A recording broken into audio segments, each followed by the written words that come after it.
All right, welcome back to The Explainer. Today, we're plugging into Infinitum, that huge virtual reality game where pretty much anything can happen. But we're not talking about the whole game today. No, we're zeroing in on one really unsettling session for a guild called the Holy Crusaders. This is session 14, and folks, this is where things get weird. The line between the game and real life starts to blur, mysteries start piling up, and these players, well, they're about to question everything they thought they knew about their world. So let's just jump right in with a question that really gets to the core of this whole session. Think about this. What would happen if the characters in a game, the NPCs, the background folks, suddenly seemed like they were trapped? I mean, really trapped. This whole thing doesn't kick off with some big monster or a new quest. Nope. It starts with a dream. A really, really bad dream. What if those bits of code started to feel real? And worse, what if they were in pain? So yeah, before the team even logs on for the day, the weirdness has already started. And this isn't a group thing, not at first. This is all about one player's personal nightmare. A nightmare that makes it feel like the game isn't just sitting on some server anymore. It feels like it's reaching out, right into their head.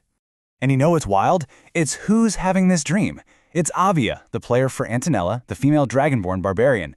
She's usually the quiet one, But in her sleep, Infinitum is haunting her. She dreams she's in Fantasia, the main town, but it's wrong. Everything's wrong. All the NPCs, the shopkeepers, the villagers, they're just frozen. Their faces are twisted in pain, and they're all looking right at her, pleading. They're not just code anymore. It's like they're real people stuck behind a screen, and they're whispering to her, begging her to let them out.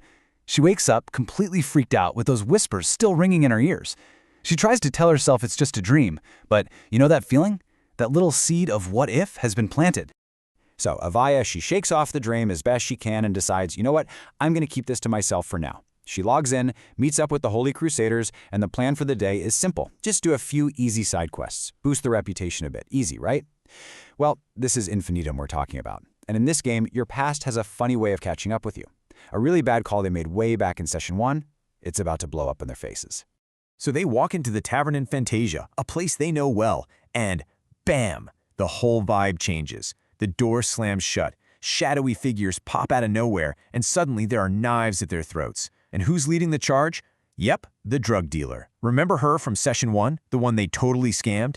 They had their rogue, Arya, cause a distraction and then paid the dealer with her own money that they'd just pickpocketed. Well, guess what? She figured it out, and she is not happy. She wants her 500 gold, and it's not just for the drugs anymore. This is about disrespecting the entire drug syndicate. For a team named the Holy Crusaders, this is, well, it's pretty embarrassing and super dangerous.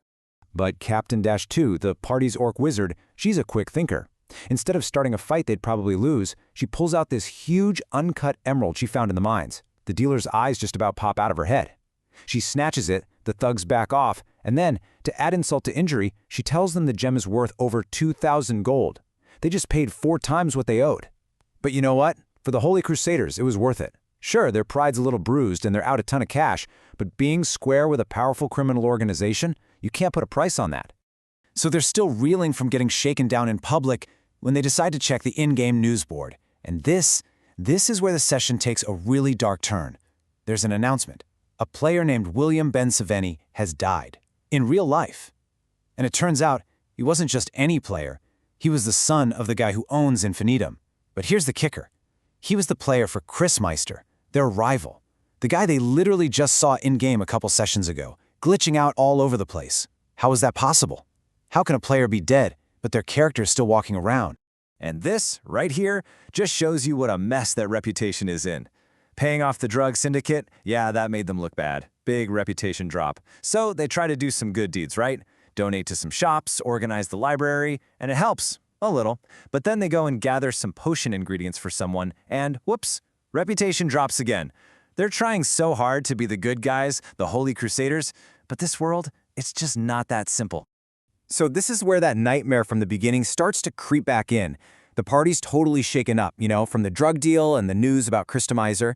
So they figure, let's just do some simple good deeds, get our heads straight. But it's like the game itself has other plans. First, they head to the orphanage. Last time they were there, they got a huge reputation boost. So they show up with a bunch of money ready to be heroes.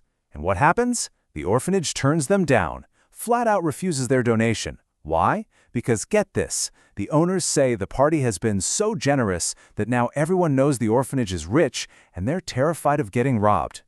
But it gets even crazier.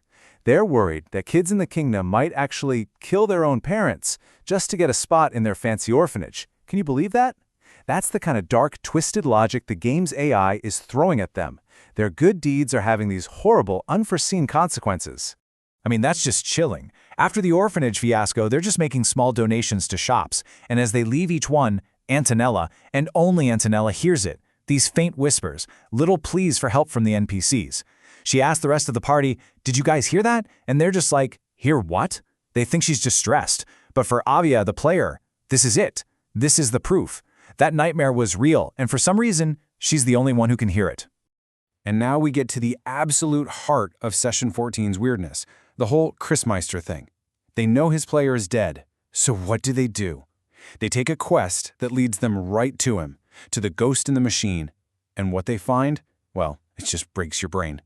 Let's just look at this timeline because it's nuts. Back in Session 5, they watched Chrismeister get absolutely deleted by the legendary player Genghis Khan. Dead. Gone. Then, a few sessions ago, he pops back up in the Western server, but he's all glitchy, teleporting if you touch him. Then, this morning, they get the news. His real-life player is dead, and this afternoon, they find him working as the head librarian in Fantasia, handing out quests like nothing's wrong, but still glitching out. It makes no sense. None. It's impossible. So they figure, okay, let's play long. They take his quest to organize books in the library. All the while, they're trying to talk to him, trying to get him to snap out of it, to come with them to the main hub, but he's like a broken record, just talking about books. They even try to physically drag him, and he just glitches out, flickers like a bad projection, and zaps right back to his starting spot. So they give up. They finish the quest and leave. Then, looking for something, anything normal to do, they agree to gather goblin chest hair for an old lady's potion. Yeah, you can probably see where this is going. So, of course, that's when Valhar realized they probably helped a witch. They go through the gross process of collecting goblin chest hair, bring it back to the old lady, get their money, and then see their reputation just tanked. And it all clicks for Valhar, the Goliath Paladin, their leader.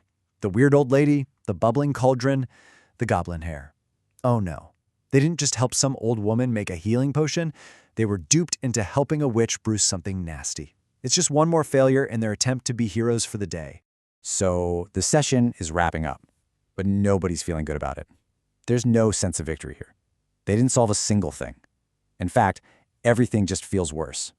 All their failures are just staring them in the face, and the day ends with this really chilling feeling that the real problems are just getting started. Right before they log out, Captain Dash 2 tries one last thing. She tries to attune to that unique magical upgrade they have. Remember, this thing is a huge deal, one of only 3 in the whole game. They went through so much to get it. And for the second time, she fails. It's just too powerful, too complex. So this amazing item, the symbol of their biggest win ever, is just sitting there, completely useless. It's kind of the perfect metaphor for their entire day, isn't it? And this is where it all comes full circle. Avia logs off, she goes to sleep, and the nightmare is back. It's the exact same dream. The NPCs are still trapped, they're still conscious, and they're still begging her, and only her, for help. It's not a one-off thing. It's not just a weird dream. This is her worst fear coming true. The problem isn't going away. It's real. And she's the only one who knows. So that's where Session 14 leaves us. Just a pile of unanswered questions. The Holy Crusaders are facing these 2 massive mysteries that shake the very foundation of what they think the game is. So I'll leave you with this. If the NPCs are crying out for help, who's the one that imprisoned them? And maybe even more creepy, who is piloting the ghost in the machine named Chrismeister? Because Infinitum isn't just a game anymore, it's a prison, and it's haunted.